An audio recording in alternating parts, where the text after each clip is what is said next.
Great. Thank you, Jennifer. And hello, my name is Trevor Tombe. I'm a professor of economics and director of fiscal and economic policy at the School of Public Policy at the University of Calgary. I'm going to start with a simple but important point.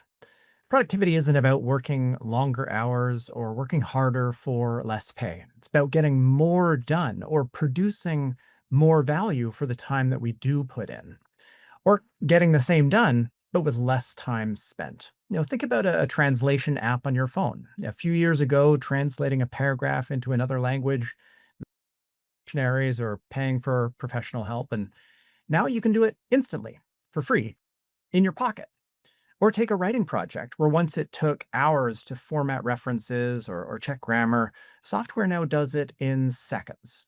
And in both cases, the same hour of effort now produces much more value than before. That's productivity. And that, when you multiply it over millions of individuals and businesses, is what drives our incomes and living standards forward.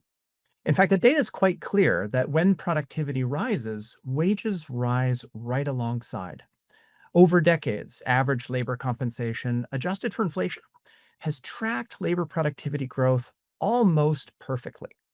And so, if we want higher incomes and stronger living standards, this is where it comes from.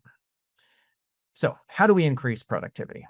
Well, there are many ways. Sometimes it's through new ideas like breakthroughs in technologies or new way of organizing work.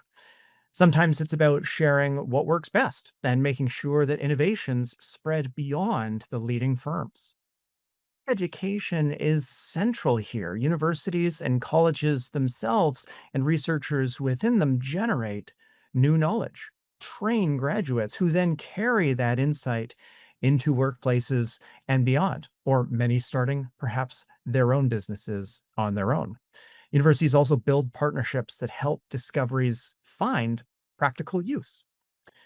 And post secondary institutions also drive skills development, which equips people to adapt and invent new tools.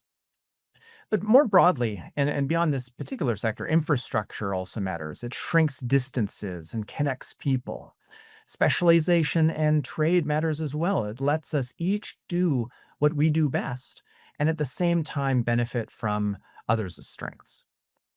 And then there's who participates in the economy. Canada still has untapped potential among many groups with below average labor force participation rate, for example. Indigenous peoples, new Canadians, individuals with young children have lower labor force participation rate than the population as a whole. And so expanding opportunities for everyone can strengthen the economy as a whole.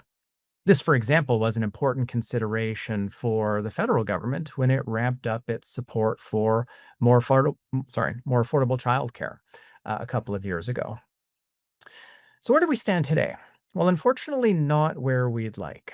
Over the past decade, Canada's productivity has grown barely at all, only about 0.2% per year, which is the weakest stretch in a very long time.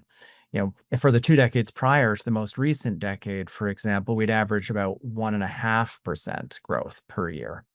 And now compared with our peers, we're also slipping. Our productivity level is comparable to Spain and Italy now, and our growth over the past decade lags nearly everybody else. Are complex, low investment, slow diffusion of new technology, other barriers that hold back many of our most productive firms. All open economy, we face some extra uncertainty right now from the possibility of major shifts in global trade policy, largely thanks to our neighbor to the south. But the good news is that there is renewed attention on this issue. This year, governments, federal, provincial, local, are moving on things like internal trade reforms, new major infrastructure projects, and so much more. And so these efforts, they won't turn the ship overnight, but they reflect a growing recognition that productivity is the engine of rising living standards. So, to sum it all up, productivity is not abstract. It's about the everyday ways that we create more From our time, a startup that brings a new app to market, a parent able to return to the workforce because supports are in place, a construction crew completing projects more quickly with modern equipment or streamlined rules. Multiplying these examples across millions of people, and that's what makes the difference between an economy that stagnates and one that prospers. Thank you.